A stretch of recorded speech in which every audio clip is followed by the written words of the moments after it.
Good morning students. हम पढ़ रहे थे कल कि किस तरीके से जो नेशनल असेंबली है उसको दर्जा मिल गया था। टेनिस कोर्ट में वो मीटिंग कर रहे थे। अब इसके बाद में हम आगे का देखेंगे कि जिस वक्त नेशनल असेंबली संविधान का प्रारूप तैयार करने में व्यस्त थी, पूरा फ्रांस आंदोलित हो रहा था। अर्थात जिस समय वो नियम कानून बना रहे थे उस समय आंदोलन भड़क उठे। कड़ाके की ठंड के कारण फसल मारी गई और पावरोटी की कीमतें आसमान छू रही थी। अर्थात फसल नष्ट हो गई और जो उनका भोजन था पावरोटी, उसकी जो कीमतें थी वो बहुत बढ़ गई थी। बेकरी मालिक स्थिति का फायदा उठाते हुए जमाखोरी में जुटे हुए थे। अर्थात जो बेकरी मालिक थे, जो ये जो खाद्यान्न है या ये जो खाने की चीज़ें जो उपलब्ध करवाते थे, वो जमाखोरी में जुटे हुए थे। अर्थात वो क्या वस्तुओं को जमा कर रहे थे ताकि वो ज़्यादा कीमत पर उनको बेच सके। बेकरी की दुकानों पर घंटों के इंतजार के बाद गुस्साई औरतों की भीड़ ने दुकान पर धावा बोल दिया। दूसरी तरफ सम्राट ने सेना को पेरिस में प्रवेश करने का आदेश दे दिया। क्रुद्ध भीड़ ने 14 जुलाई को बास्तिल पर धावा बोलकर उसे नेस्त नाबूद कर दिया, यानी कि बर्बाद कर दिया, बिल्कुल नष्ट भ्रष्ट कर दिया। और सभी को एक तरीके से जो जो भी अत्याचार कर रहे थे उनके ऊपर उनको एक तरीके से बंदी बना लिया गया। देहाती इलाकों में गांव-गांव ये अफवाह फैल गई कि जागीरों के मालिक ने भाड़े पर लुटेरों के गिरोह बुला लिए हैं जो पक्की फसलों को तबाह करने के लिए निकल पड़े हैं। कई जिलों में भय से आक्रांत होकर किसानों ने कुदालों और बेलचों से ग्रामीण किलों को पर आक्रमण कर दिए। उन्होंने अन्न भंडारों को लूट लिया और लगान संबंधी दस्तावेजों को जलाकर राख कर दिया। कुलीन बड़ी संख्या में अपनी जागीरें छोड़कर भाग गए और बहुत सौ ने पड़ोसी देशों में जाकर शरण ली। अर्थात स्थितियां ऐसी हो गई, आंदोलन ऐसा हो गया कि लोग अपनी जान बचाकर दूसरे देशों में भी भागने लगे। अपनी विद्रोही प्रजा की शक्ति का अनुमान करके लुई सोल्वे ने अंततः नेशनल असेंबली को मान्यता दे दी और ये भी मान लिया कि उसकी सत्ता पर अब से संविधान का अंकुश होगा। 4 अगस्त 1789 को रात को असेंबली ने करों, कर्तव्यों और बंधनों वाली सामंती व्यवस्था को उन्मूलन आदेश कर पारित कर दिया। पादरी वर्ग के लोगों को भी अपने विशेषाधिकारों को छोड़ देने के लिए विवश कर दिया गया। अर्थात जो पादरी वर्ग था उसको भी विवश कर दिया गया कि वो भी अपने विशेषाधिकार छोड़े। उसने भी कई प्रकार के कर लगा रखे थे, उनको बंद कर दिया गया।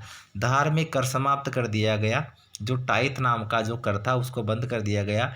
चर्च के स्वामित्व वाली भूमि जब्त कर ली गई। इस प्रकार कम से कम 20 अरब लिब्रे की संपत्ति सरकार के हाथ में आ गई। अर्थात जो नेशनल असेंबली बनी थी उसके हाथ में ये आ गई। इसके बाद में फ्रांस में जो संवैधानिक राजतंत्र है वो किस तरीके से बना या किस तरीके से उसका जो प्रारूप है वो तैयार हुआ। तो नेशनल असेंबली ने सन 1791 में संविधान का प्रारूप पूरा किया। अर्थात जैसे हमारे भारत का संविधान बना वैसे उन्होंने बनाया। तो उनका जो संविधान उसका प्रारूप 1791 ईस्वी में तैयार हुआ। इसका मुख्य उद्देश्य था सम्राट की शक्तियों को सीमित करना। एक व्यक्ति के हाथ में केंद्रीकृत होने के बजाय अब इन शक्तियों को विभिन्न संस्थाओं, विधायिका, कार्यपालिका और न्यायपालिका में विभाजित एवं हस्तांतरित कर दिया गया। जिस प्रकार से हमारे यहाँ पर व्यवस्थापिका है जो कानून बनाने का कार्य करती है, कार्यपालिका उन कानूनों को लागू करने का कार्य करती है और न्यायपालिका न्याय प्रदान करने का काम करती है। तो ऐसी व्यवस्थाएं वहाँ भी चलाई गई कि एक व्यवस्थापिका बनाई गई, एक कार्यपालिका बनाई गई और एक न्यायपालिका बनाई गई। और उनके जो इनके जो अधिकार थे वो हस्तांतरित कर दिए गए, अलग अलग इनको बांट दिए गए। इस प्रकार फ्रांस में संवैधानिक राजतंत्र की नींव पड़ी। ये चित्र साथ में दिखाया गया है कि नई राजनीतिक व्यवस्था कैसे काम करती थी। देखिए, ये व्यवस्थापिका है, विधायिका है। सबसे पहले यहाँ पे नेशनल असेंबली जिसमें 745 सदस्य थे, ठीक है। और इनका जो निर्वाचन है वो मतलब वोटिंग के माध्यम से हुआ, अर्थात मताधिकार के माध्यम से हुआ। ये निर्वाचक है, 50,000 पुरुष इन्होंने निर्वाचन किया, ठीक है। और ये कार्यपालिका जिसमें सम्राट है लेकिन सम्राट किसके नियंत्रण में है? विधायिका के नियंत्रण में। और ये मंत्री भी है लेकिन मंत्री भी किसके नियंत्रण में है? इस विधायिका के नियंत्रण में, ठीक है।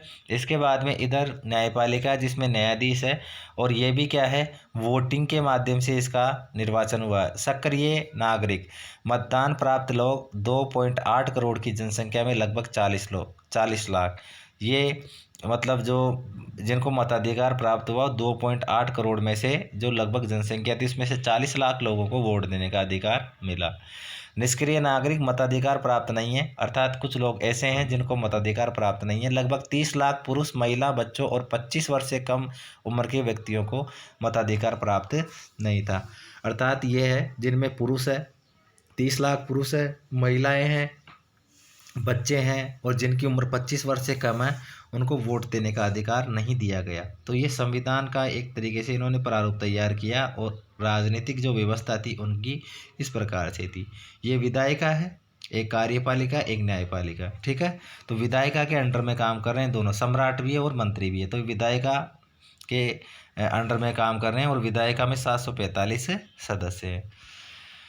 सन 1791 के संविधान ने कानून बनाने का अधिकार नेशनल असेंबली को सौंप दिया। नेशनल असेंबली अप्रत्यक्ष रूप से चुनी जाती थी। सर्वप्रथम नागरिक एवं निर्वाचन समूह का चुनाव करते थे, जो पुनः असेंबली के सदस्यों को चुनते थे। सभी नागरिकों को मतदान का अधिकार नहीं था। 25 वर्ष से अधिक उम्र वाले जो केवल ऐसे पुरुषों को ही सक्रिय नागरिक या जिन्हें मत देने का अधिकार का दर्जा दिया गया था जो कम से कम 3 दिन की मजदूरी के बराबर कर चुकाते थे। अर्थात उनकी 3 दिन की जो मजदूरी थी उसके बराबर अगर वो कर चुकाते हैं तो उनको वोट देने का अधिकार दिया गया, और आयु फिक्स की गई 25 वर्ष की। शेष पुरुषों और महिलाओं को निष्क्रिय नागरिक के रूप में वर्गीकृत किया गया। निर्वाचन की योग्यता प्राप्त करने तथा असेंबली का सदस्य होने के लिए लोगों का करदाताओं की उच्चतम श्रेणी में होना जरूरी था। अर्थात उनको टैक्स चुकाना जरूरी था। अगर वो टैक्स चुका सकते थे और 25 वर्ष की आयु से अगर अधिक थे तो उनको वोट देने का अधिकार दिया गया। ये समय अलग अलग समय भी ये चित्र बनाए गए जिसमें पुरुष एवं नागरिक अधिकार घोषणा पत्र का 1790 में ले ब्राबिए द्वारा बनाया गया चित्र है। दाईं ओर की आकृति फ्रांस की है, और बाईं ओर की जो आकृति है वो कानून के निरूपित करती है, ठीक है। तो ये अलग अलग है, जिसमें व्यवस्थाएं कुछ बदली हुई है, कुछ नियम बदले, कुछ कानून बदले, उनके अनुसार ये बनाए गए हैं, ठीक है।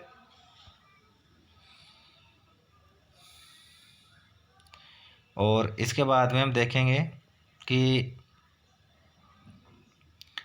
जैसे पुरुष एवं नागरिक अधिकार घोषणा पत्र, इस घोषणा पत्र में क्या कहा गया है, तो आदमी स्वतंत्र पैदा होते हैं, स्वतंत्र रहते हैं और उनके अधिकार समान होते हैं। ये जो फ्रांस की क्रांति थी ये समानता, स्वतंत्रता और बंधुत्व पर बल देती थी। अर्थात सभी को समान माना जाए, भाईचारे के साथ में सभी लोग रहे। हर एक राजनीतिक संगठन का लक्ष्य आदमी के नैसर्गिक एवं अपरिहरणीय अधिकारों को संरक्षित रखना। ये अधिकार है स्वतंत्रता का, संपत्ति का, सुरक्षा का, शोषण के प्रतिरोध का अधिकार। अर्थात जिस प्रकार से हमारे मौलिक अधिकार है वही इनके अधिकार रखे गए हैं। समग्र संप्रभुता का स्रोत राज्य में निहित है। अर्थात संपूर्ण जो शक्ति है वो राज्य में रहेगी। राज्य में रहेगी का मतलब है राज्य में रह रहे लोगों में रहेगी, अर्थात जनता में रहेगी। कोई भी समूह या व्यक्ति ऐसा अनाधिकार प्रयोग नहीं करेगा जिसे जनता की सत्ता की स्वीकृति न मिली हो। अर्थात कोई भी व्यक्ति या कोई भी राजा या कोई भी मंत्री ऐसी शक्ति का प्रयोग नहीं करेगा जो जनता के विपरीत हो। स्वतंत्रता का आशय ऐसे काम करने की शक्ति से है जो औरों के लिए नुकसानदेह न हो। अर्थात स्वतंत्रता भी ऐसी होगी जिसमें किसी दूसरे को नुकसान नहीं हो। मतलब स्वयं की स्वतंत्रता के लिए आप दूसरे को नुकसान नहीं पहुंचा सकते। समाज के लिए किसी भी हानिकारक कृत्य पर पाबंदी लगाने का अधिकार कानून के पास है। कानून सामान्य इच्छा की अभिव्यक्ति है। सभी नागरिकों को व्यक्तिगत रूप से या अपने प्रतिनिधियों के माध्यम से इसके निर्माण में भाग लेने का अधिकार है। कानून की नज़र में सभी व्यक्ति समान है। अर्थात हमारे जो कानून बनाए गए हैं, जैसे फ्रांस में कानून बनाए गए तो उसमें भी यही है और हमारे भारत में भी यही है। तो जो फ्रांस में कानून बनाए गए उनका लक्ष्य यही था कि सभी व्यक्ति समान रहेंगे, एक जैसे रहेंगे, किसी प्रकार का कोई उनमें भेदभाव नहीं होगा। कानून सम्मत प्रक्रिया के प्रारंभ बाहर किसी भी व्यक्ति को न तो दोषी ठहराया जा सकता और न ही गिरफ्तार अथवा नज़रबंद किया जा सकता। प्रत्येक नागरिक बोलने, लिखने, छापने के लिए आज़ाद है, लेकिन कानून द्वारा निर्धारित प्रक्रिया के तहत ऐसी स्वतंत्रता के दुरुपयोग की जिम्मेदारी उसी की होगी। सार्वजनिक सेना तथा प्रशासन के खर्चे चलाने के लिए एक सामान्य कर लगाना अपर्याय है। सभी नागरिकों पर उनकी आय के अनुसार समान रूप से कर लगा जाना चाहिए। अर्थात जो टैक्स लगेगा वो टैक्स सभी के ऊपर एक समान लगेगा। अर्थात ऐसा नहीं है कि कुछ व्यक्तियों पर आप अलग लगाओगे, कुछ व्यक्तियों पर अलग लगाओगे।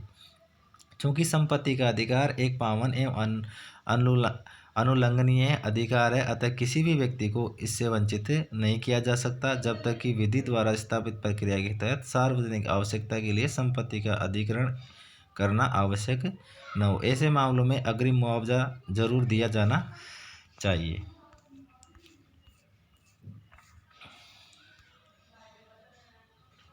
संविधान पुरुष एवं महिला नागरिक अधिकार घोषणा पत्र के साथ शुरू हुआ था, जिस जीवन के अधिकार, अभिव्यक्ति की स्वतंत्रता के अधिकार, कानूनी बराबरी के अधिकार, नैसर्गिक अहरणीय अधिकार के रूप में स्थापित किया गया। अर्थात ये अधिकार प्रत्येक व्यक्ति को जन्मना प्राप्त होंगे, अर्थात जन्म से ही प्राप्त होंगे और इन अधिकारों को छीना नहीं जा सकेगा।